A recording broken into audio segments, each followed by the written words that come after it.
মা আয়েশা সিদ্দিকা নবীর একটা স্ত্রীর বৈশিষ্ট্য গুণ ছিল। নবী যখন বাড়ি আসছেন আয়েশা নবীর মুখের দিকে তাকাইলেন, নবীর চেহারার দিকে তাকাইলেন, নবীর শরীরগুলো বলান। নবী বলছে, আয়েশা আমি বাড়ি আসলে আমার মুখের দিকে কেন তাকাও, আমার চেহারার দিকে কেন তাকাও? আরে মা আয়েশা বলছে, ওগো রাসূলুল্লাহ, আপনি যখন বাড়ির দিকে ফেরেন ইসলামে দাওয়াত দিয়ে, আমি আয়েশা তোমার দিকে তাকালে আমার আয়েশার কলিজাটা ঠান্ডা হয়ে যায়। জোরে কোন সুবহানাল্লাহ, করে কোন সুবহানাল্লাহ। কিন্তু মা মানে শুনে রাখেন, আয়েশা কোন নারী ছিলেন? মা জানেন কি? আয়েশা ছিলেন মদিনার প্রথম রাষ্ট্রপতি, মদিনার প্রথম সরকার, প্রথম খলিফাতুল মুসলিমিন হযরত আবু বকর দ্বিতীয় কন্যা।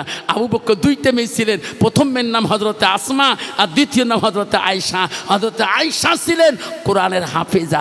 যেরকম সুবহানাল্লাহ, যেরকম সুবহানাল্লাহ। তাফসীরে আছে গো, হযরত আয়েশা যদি একটা আঙ্গুলে যদি রূপ দুনিয়ার মেয়েরা দেখতো, দুনিয়ার মেয়েরা পাগল হয়ে গেত। যেরকম ঠিক না ঠিক?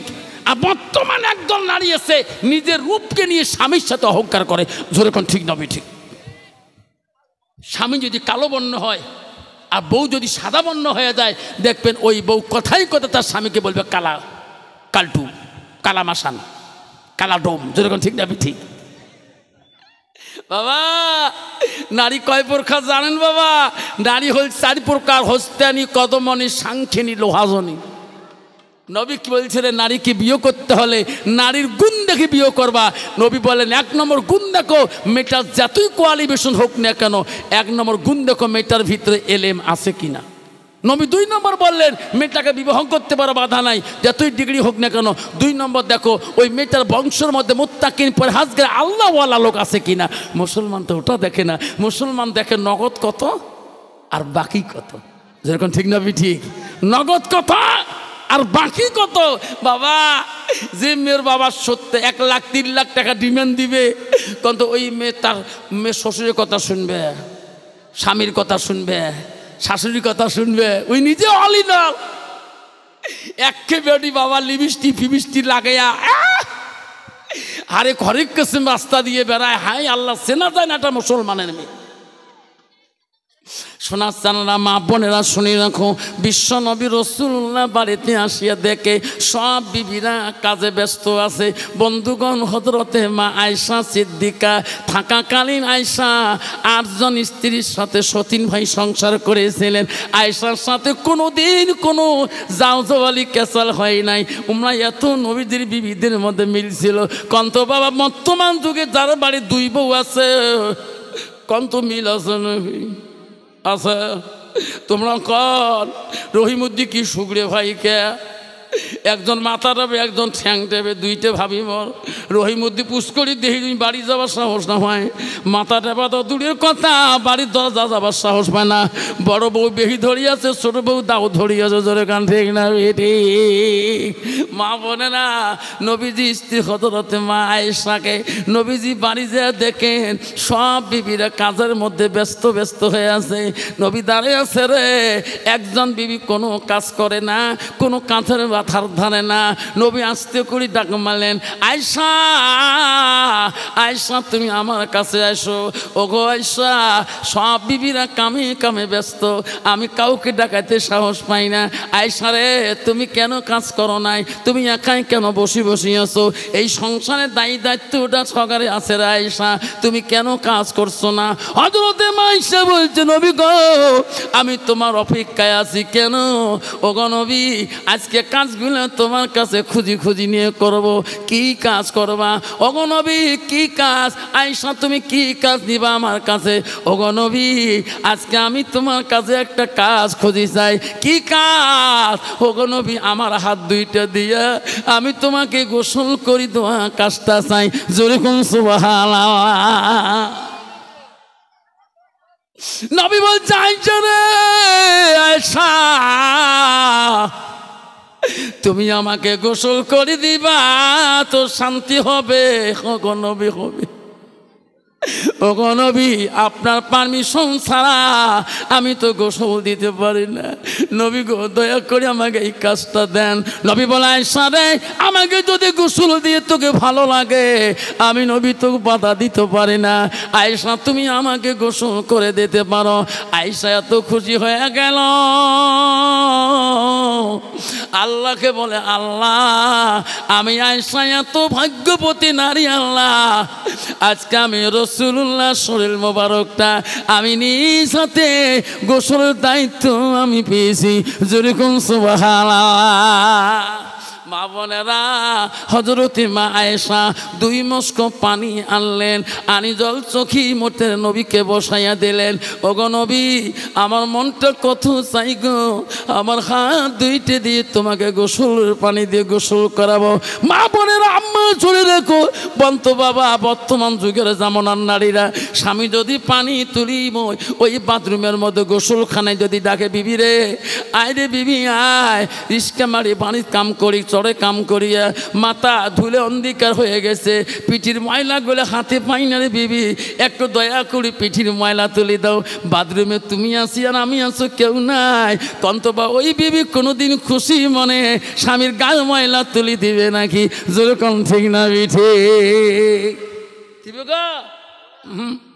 বাবা এমনি ডিজিটাল নারী কয় বুঝন, কালকে আফসার মোল্লা আসছে মন্দিরে, আনছি কে দেখছে স্বামীর বলে গাও ধোয়া দেওয়া খায়, ময়লা তুলি দেওয়া খায়, স্বামীর দিকে মুখে তাকে তাকে তাকে কথা কওয়া খায়। বুঝন আজকে এই কথাগুলো কি সম্ভব? আজ 3 মাস থেকে মোর স্বামীর সাথে কথা নাই, আছে না কথাবার্তা কং না। কালকে সবার শুনবে যে আমার মাথা ঘুরি গেল, কত বুঝন কত দেমি ডাঙাইছ, কত ঢিকেছ মোর স্বামী হিসেব ছাড়া, আছে না বাবা? কত বাবা, কারো বউ যদি কারো নাকে টাকে ঢিকি ফেলায়, ওর বউ নাকর ঢিকি ফেলায়, ওই কোনোদিন যে কবে মোর বউ নাকর ঢিকেছে কবে? মা বোনেরা লাস্টের মধ্যে বলে, বুঝন রই তুই তোমার মাসি তো খালাতো বোন হও। বুঝন ও আর শুনি যে আর ঘুম ধরে না, কলজা থর থর করে কাঁপে, শরীরটা কাঁপে। স্বামী মুখের দিকে তাকায়, স্বামী মনে নামাজি মানুষ, ফজরের নামাজ পড়ে আসিল গো। বুঝন লাস্টের মধ্যে স্বামীর হাত ধরে মাপ চাইলাম, ও গো স্বামী ভুল করেছি, আমাকে ক্ষমা করে দাও গো স্বামী। সঙ্গে সঙ্গে বুঝন আমাকে ক্ষমা করে দিল। আমার স্বামী এত সাদা, এত নরমাল মেজাজের স্বামী গো। বুঝন তুমি আমার খালাতো বোন হও, তুমিও কালকে আমার পাশে বসে জলসা শুনছো, মাঝে মাঝে দুলে ভাই আমাকে বিচার দিয়ে গেছে, তুমি বলে রাতের মধ্যে লাথি মারি বলে দুলে ভাই বিছনার থেকে ফেলে দিয়েছো একদিন, তুমি কি মাপ নেও নাই? বলে আমি মাপ নেই, আমার মাও জীবনে মাপ নেই নাই। আমার বাবা কত অত্যাচার করছে, আমার মাও মরি, আমার বাপ মরি গেছে, তবু আমার মা মাপ নেই নেই, তার বেটি আমি। মা যদি ভালো হয় মেয়ে ভালো হবে, মেয়ে যদি ভালো হয় রে মা ভালো হবে, মাস্টার যদি ভালো হয় ছাত্র ভালো হবে, ছাত্র যদি ভালো হয় রে মাস্টার ভালো হবে, ইডি যদি ভালো হয় ফার্মা ভালো হবে, ফার্মা যদি ভালো হয় রে ইডি ভালো হবে। এমন জাতের কচু আছে অল্প জালে সিদ্ধ হয়, এমন জাতের মেয়ে আছে অল্প কথায় বুঝিয়া পায়, এমন জাতের কচু আছে অল্প জালে সেজে না, এমন জাতের মেয়ে আছে অল্প কথায় বোঝে না। বাপ ভালো তার ছেলে ভালো, মাও ভালো তার ঝি, গাই ভালো তার বাছুর ভালো, দুধ ভালো তার ঘি। যেরকম ঠিক না বিধি? বাবা কষ্ট হচ্ছে মামা, যেরকম হয়েছে। হযরতে মা আয়েশা 2 মস্ক পানি নিয়ে নবীজি শোনানো নবীজির কাছে চলিয়া গেলেন। নবীজি রে এত আয়েশা নবীজিকে ভালোবাসে রে মা। নবীজির স্ত্রী আয়েশা মদিনা রাষ্ট্রপতির মেয়ে ছিল, মা কত বড় পাওয়ারফুলের মেয়ে ছিল, তবু নবীর সাথে কোনোদিন আয়েশা রাগ করি একটা কথা বলে নাই। মা হযরতে মা হাফসা নবীজির 5 নম্বর বিবি ছিল। মা হাফসা ছিল মদিনার 2য় খলিফার মেয়ে। হযরত উমরের মেয়ের নাম ছিল হযরতে হাফসা। সেই জন্য মাঝে মাঝে হাফসা রাগ করতো, কারণ হযরত উমরের চড়া মেজাজ ছিল, তার বেটি হাফসারও চড়া মেজাজ ছিল। হযরত উমরের যেমন রাগ ছিল, তরবারকে ছাদ করে বাজ করতো, তার মেয়ে হযরতে হাফসা নবীজির 5ম স্ত্রী, ওনার একটু গরম মেজাজ ছিল। এই যে নবী এক হাফসার সাথে নরম সুরে কথা বলছে, যেরকম সুবহানাল্লাহ তাফসীরে আছে, হাফসার সাথে নরম সুরে কথা বলছে, কারণ বাপ পাওয়ারফুল বেশি, তো বেটি পাওয়ারফুল হবে না? যেরকম ঠিক না বেটি? হযরতে মা আয়েশা পানি নিয়ে নবীজির শরীরে মোবারকে ঢালবে। আয়েশার মনে আনন্দ রে। আয়েশা কল্পনা করে, আল্লাহ আমি আয়েশা বড় ভাগ্যবতী নারী হলাম। আল্লাহ আজকে আমার নিজ হাত দিয়ে আমি নবীজিকে গোসলের দায়িত্ব পেয়েছি। আল্লাহ আমার সোনার নবীজি কাউকে দেনে আমাকে দিয়েছে। আল্লাহ আমার নবীজির শরীর মোবারক যাতে গোসল দিতে পারি। আয়েশা মস্ক পানি নিয়ে যে নবীজিকে চকির উপরে বসাইয়া দিলেন। নবীজির শরীরের গার কাপড়গুলো আস্তে করে আয়েশা খুললেন। আয়েশা খুলিয়া নবীজির গার মধ্যে পানি আর দেয় না। নবীজির চোখের দিকে বারবার তাকায়, নবীজির মুখের দিকে বারবার তাকায়। নবী বলে, আয়েশা আমাকে গার মধ্যে পানি দাও না কেন রে? তুমি না আমার গোসলের কথা কে পানি আনলি? আমাকে চকিতে বসে রাখি তুমি দেখো কেন? আমার মুখের দিকে বারবার তাকাও কেন? হযরতে মা আয়েশা 2 ফোঁটা চোখের পানি ছাড়ি দিয়ে বলল, নবী গো, ওগো সোনার নবী, আমার আব্বা আবু বকর তোমাকে অত্যন্ত ভালোবাসে। আমাকে কম বয়সে কোমল বয়সে বিয়ে দিয়েছে কেউ নবী। যেদিন থেকে তোমাকে আমি স্বামী রূপে পেয়েছি কোনোদিন আমি তোমার কথা অমান্য করি নাই। ওগো নবী, তোমার কথা আমি বাধ্যই চলি নাই। আজকে আমি আয়েশা তোমাকে একটা কথা বলতে চাই। আমি তোমাকে গোসল করার জন্য চকির উপরে বসাইয়া দিলাম। আমি তোমার গায়ে পানি দেব, তোমার গাও পরিষ্কার করে দেব, কিন্তু আমার আয়েশার একটা মনের দুঃখ। ওগো নবী, আমি একটা প্রশ্ন করলে রাগ করবেন নাকি? নবী বলছে, না না আয়েশা, তোর জীবনে যত প্রশ্ন করা আমি নবী বড় খুশি হয়ে যাই। বলো আয়েশা, তোমার কি প্রশ্নের জবাব আছে? ওগো নবী, তোমার ছোটবেলায় কোনো রোগ, কোনো বসন্ত, কোনো কলেরা হয়েছে নাকি? তোমার গার মধ্যে এত কেন কালো কালো দাগ? নবীজি জবাব দেয় না রে। নবীজির চোখের পানি দিয়ে বুক ভিজে যায়। নবী কান্দে আর বলে, আয়েশা ওই দিনের কথা আমাকে যদি তুমি মনে করে দাও রে, আমি নবী সহ্য করতে পারি। আয়েশা আমাকে তুমি ওই দিনের কথাগুলো মনে করে দিও না। আয়েশা মা আম্মা বলছো, গো নবী কোন দিনের কথা মনে করলে তোমার কষ্ট হয়? আয়েশা জানো না, আমার ছোটবেলায় কোনো রোগ ব্যাধি বসন্ত কলেরা রোগ হয় নাই। আয়েশা রে, ইসলামের খাতিরে দিন প্রচার গেইতে তাইবের জমিন যখন আমি ইসলাম প্রচার করতে যাই, তাইবাসীরা আমাকে পাথর মারি মারি অঙ্গটা কালা করে দিয়েছি। আয়েশা, তাইবের জমিন আমি যেদিন ইসলাম প্রচার করতে যাই রে, তাইবাসীর যুবকরা আমাকে পাথর মারি আমার অঙ্গটা কালা করে দিয়েছে। ওগো আয়েশা, সেই দিনের কথা মনে করে দিলে আমি নবী সহ্য করতে পারি না। মা আয়েশা বলছে, নবী গো, তাইবের মানুষ এত কষ্ট দিয়েছে, তার প্রতিদান কে আল্লাহ তোমাকে কিছু দেয় নাই? নবী বলছে, আয়েশা জিবরাইল তৎক্ষণাৎ আসিয়াছিল, আসি বলছো, আল্লাহ নবী তোমার তাইবের মতো কানি ইতিহাস আর আল্লাহ সহ্য করতে পারে না। আমি জিবরাইল আসিলাম, ওগো নবী আপনার জবান দিয়ে যা বলবেন আমি তাইবের জমিন তাই করে দেব গো নবী। তাইবের জমিন যদি উলট পুলট করে দেওয়া লাগে আমি করে দেব। আল্লাহ আমাকে পাঠিয়ে দিলেন, আপনি আদেশ করেন গো নবী, আমি তাই জিবরাইল করে দেব। আয়েশা রে, সেদিন আমি জিবরাইলকে বুঝাইছিলাম, জিবরাইল ফিরিয়া যা, জিবরাইল আমি তাইফবাসীকে অভিশাপ দেব না, আমি তাইফের জমিন উলট পলট করতে দেব না। জিবরাইল চলে যা,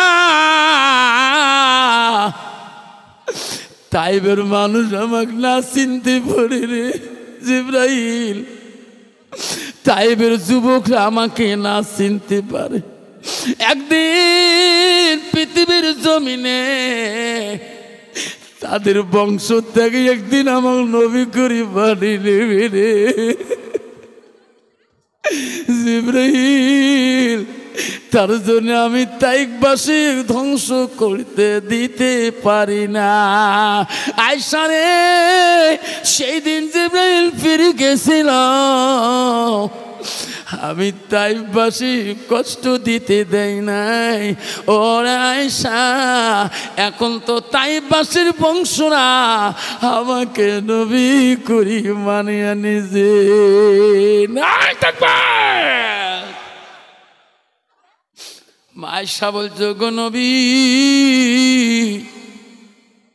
তারা প্রতিদান কি তা পান নাই?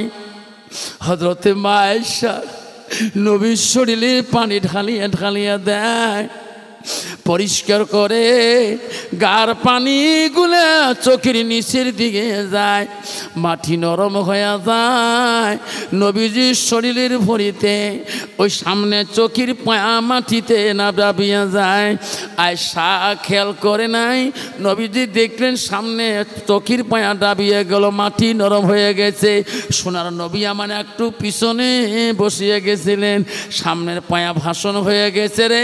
আয়েশা খেয়াল করে নাই, আয়েশার ডান দিকের পাটা চোখের পায়ার নিচের সমান হয়েছে। নবীজি কি গোসল করিয়া দেয়, আমার নবী দেখলো পিছন পায়াও ডাবিয়া গেল, আমার নবী সামনের দিকে আগে বসলো। ওই সময় মা আয়েশার ডান দিকের বুড়ো আঙুলটা পায়ার নিচে আঁকটিয়া গেল। হায় রে আয়েশা ও শব্দ করে নাই, শব্দ করে নাই। নবীজির শরীরের ভরিতে রে আয়েশা আঙুলটা ফেটে গেল, শরীরে রক্তগুলা পা দিয়ে যায়, নবীজির গোসলের পানি দিয়া রক্ত ঝর্ণা হইয়া গেতেছে। নবী বলে আয়েশা রে আমি নবী একাই কত না গোসল দিয়েছিলাম জীবনে, আমার গোসলের পানির কোনো দিন রক্ত দাগ দেখি নাই, রক্ত ঝর্ণা দেখি নাই। আয়েশা আজকে তুমি গোসলের দায়িত্ব নিয়া আমার গোসলের পানি কেন রক্ত হয়ে যায়? আয়েশা কথা বলে না, আয়েশা খালি গোসল নবীকে দিয়েছে রে। আয়েশা আউ শব্দ করে না। নবী বলে আয়েশা তো আনন্দ, আয়েশা কেন কথা বলে না?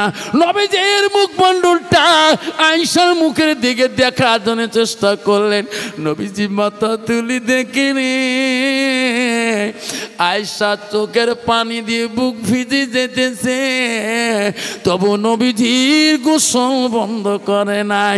জোরে কোন সুবহানাল্লাহ।